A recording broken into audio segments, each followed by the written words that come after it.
والسلام على أشرف خلق الله وعلى آله وصحبه أجمعين. اللهم اغفر لشيخنا ووالدنا وللحاضرين جميعا. أما بعد، قال الإمام أبو عبد الله محمد بن إسماعيل بن إبراهيم بن المغيرة بن بردبة البخاري الجعفي مولاهم: بسم الله الرحمن الرحيم. كتاب السلم. بسم الله والصلاة والسلام على رسول الله سيدنا ونبينا محمد وعلى آله وأصحابه ومن اهتدى بهداه واتبع سنته وسلك محجته إلى يوم الدين. أراتني أنا أفوق روما بخاري كراندو ni Bukhari kafo bismillahir rahmanir rahim ukorole kwa yi kafa gure le damna la kafa kura le damna ko to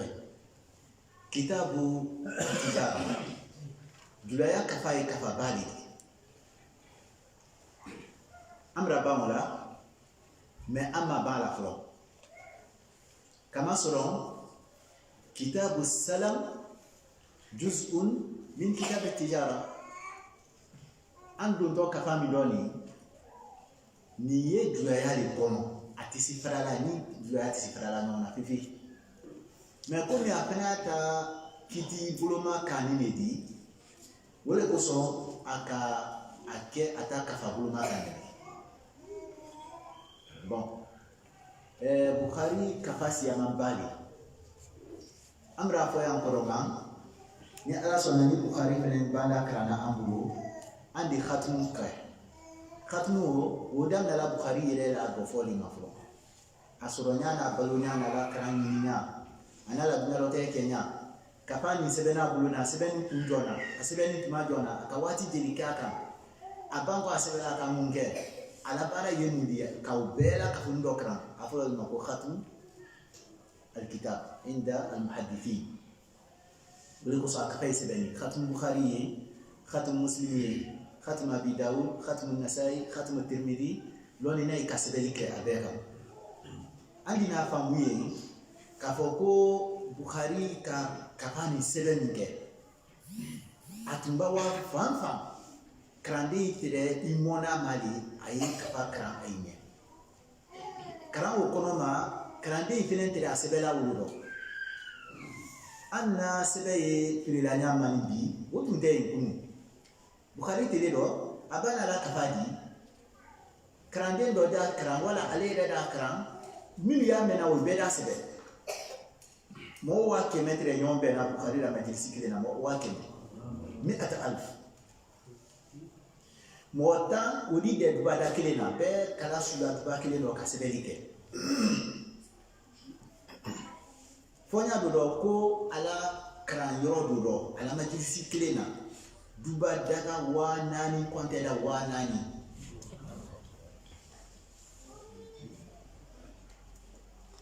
adama dimbra kama pali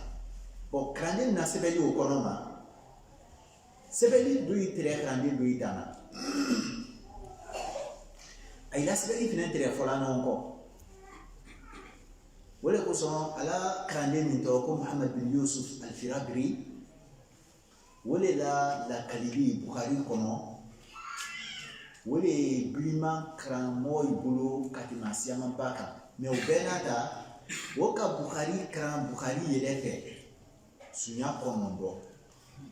kadam na kalaba me obenata fonon ko fenani krani siama te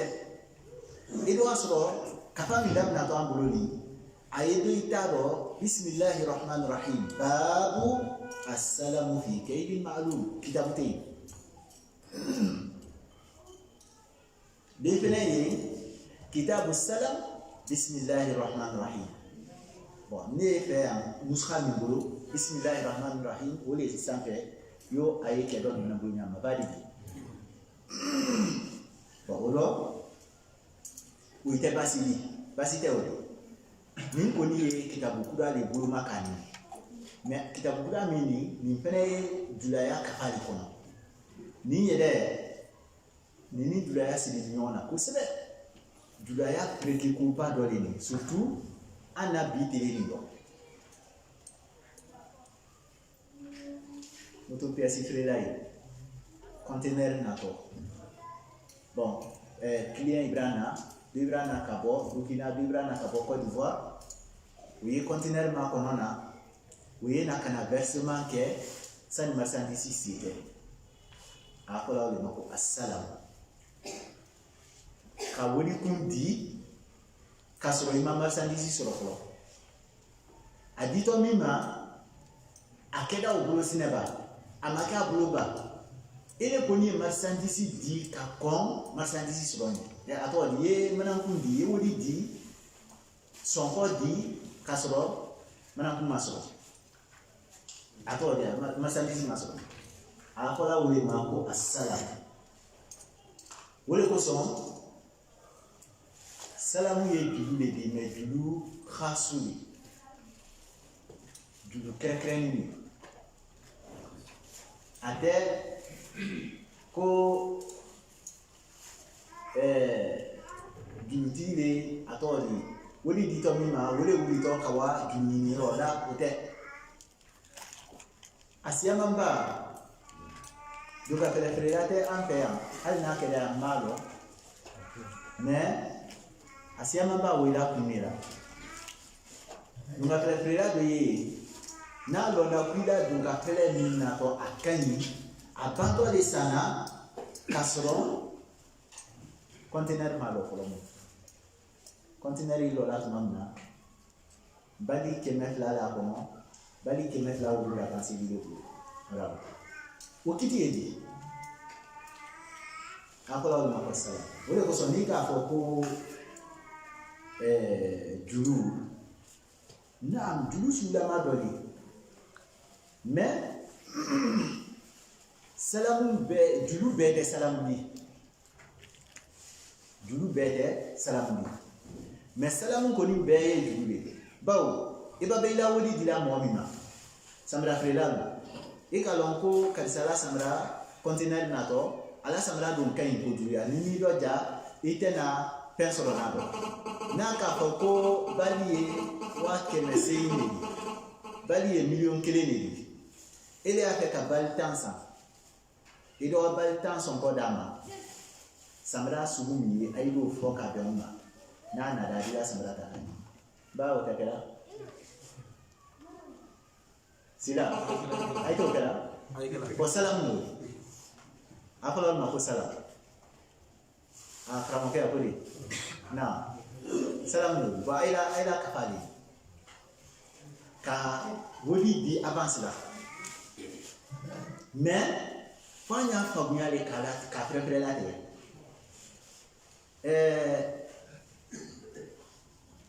arbul woni salam tekniki avance ça fait ele ni kalisabra ben ala momli do mo bre ye momli ko koni ko mi le na ga ben do ye million tanda ma ko ni mina ko ina to di ça fait mo bana ko a ile bra ban avance dila bani wote salamu te wote salamu ye mindi ka wodi mumedi ka soro fem masse ibulo folo donc vous voyez salam adibe في كوكرامو يكامو لماكو البيع في الذمة البيع في الذمة أكما فريكي من دوننا مني أدينيا يديانيا ما نكتو لفلا كلا سبنا بوكو أدينيا يديانيا ما ويمودي البيع في الذمة يجوز بشرط كافين فري garantie la adibe sirati miyala wole a fɔlɔ a kana kɛ kɔrɔ ni kodi o de ye kasilamɔ yi sen bɔra ne bɛ na n ye Mercedes moteur ko le dɔn n bɛ se Imam Cissé fɛ Nissan moteur gansan n'ale bolo mais a ka Mercedes moteur yɔrɔ lɔ a di ɲɔ dɔ bolo a ko lɔn siriti tɛ a ye a fɔ ne ye ko bɔn ko Mercedes moteur ye n bolo ko miliyɔn 4 de an y'o tɛrɛmɛ ale k'a lɔn k'a da sɔrɔ a di ɲɔ kɛra miliyɔn 2 la ale ni ne y'o tɛrɛmɛ an ɲɛ bɛ miliyɔn 3 ma a ye na miliyɔn 3 minɛ i kɔrɔ ka wa moteur ta ka na di o ko tɛ salamu dɔ y'o de ko ni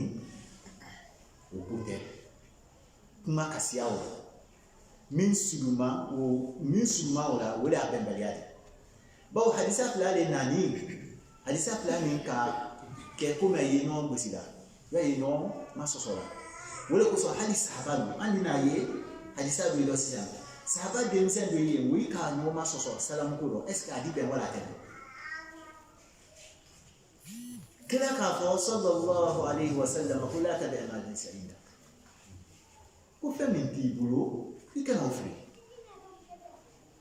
fɛn min t'i bolo i kana o fili mais n'i ka salamu ma pɛrɛ fɛn min t'i bolo o feere de ye salamu fana de lɔn la i kan o dɔ sinɛ sa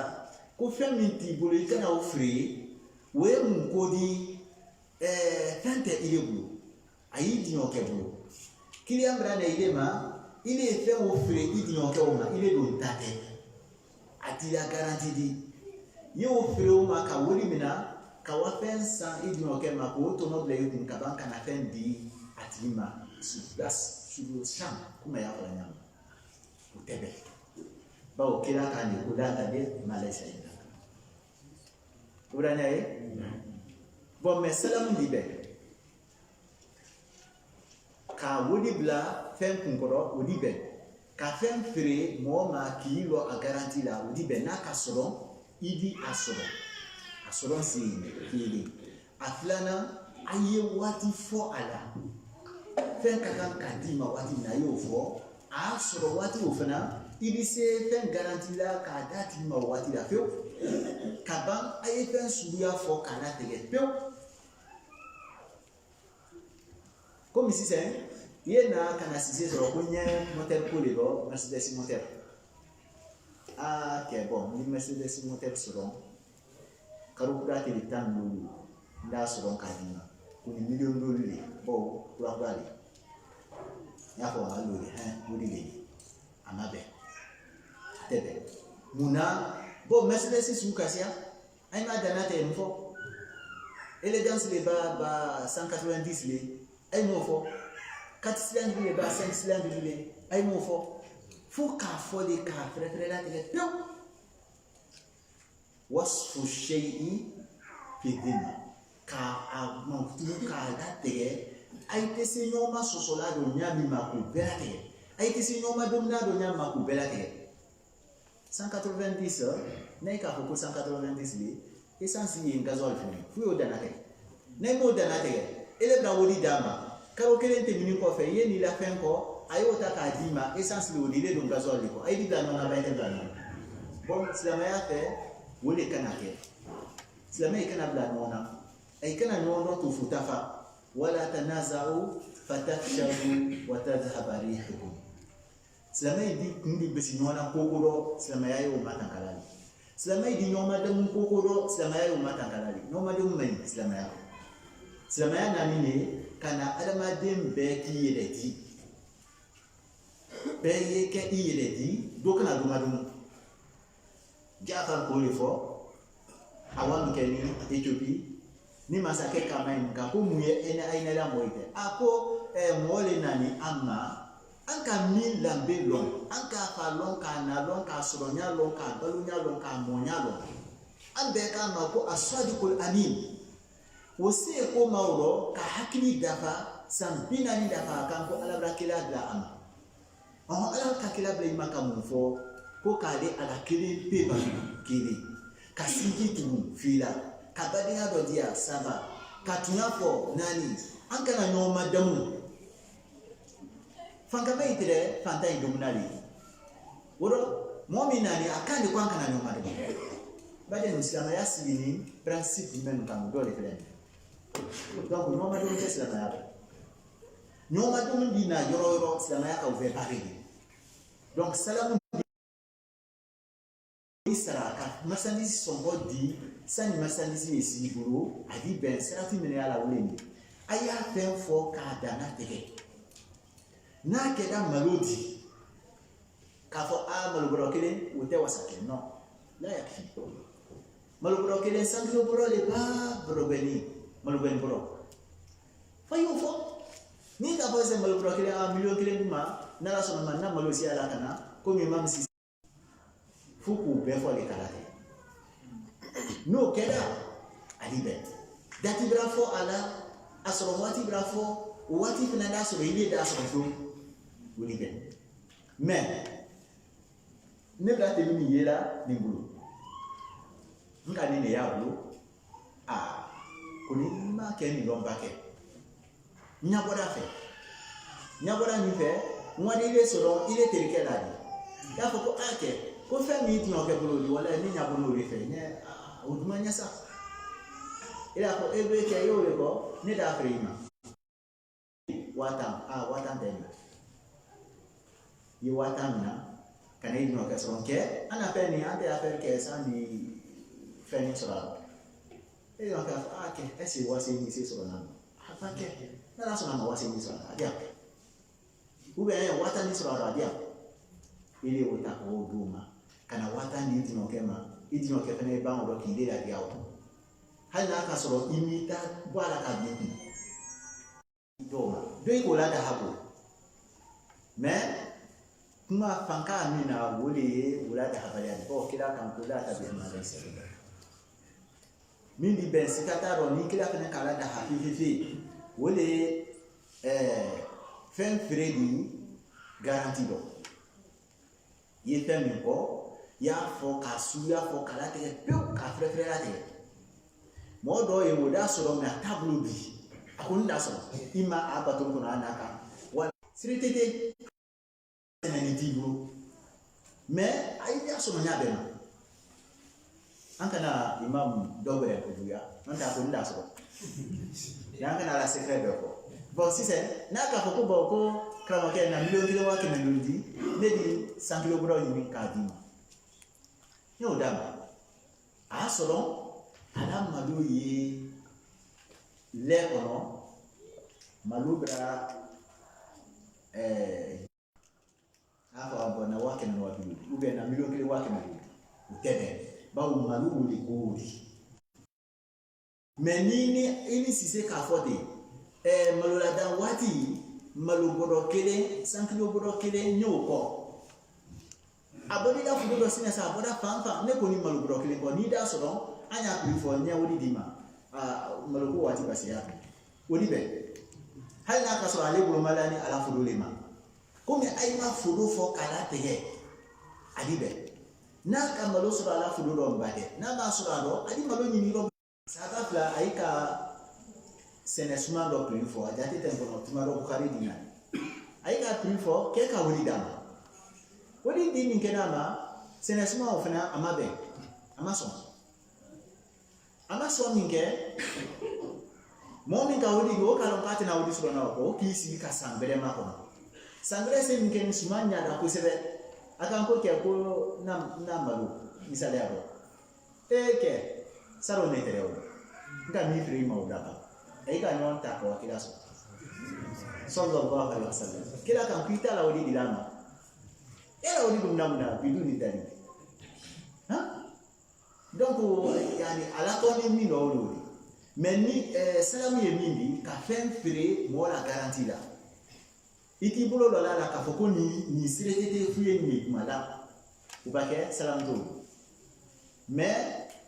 ka garantie mo nye ni nduma ndi ni ndima mindi ti mo de aya fo ka frere la ke basito kadati fena fala ubake basita uranya bon na kera pese ni fendi didam ma fen didam ni la jala akan we mani ko assalamu fi kaylin ma'lum ko sɔngɔ di seli la fɛn sɔngɔ di seli la ɲɛfɛ n'a a kilo a kida kilo de kida di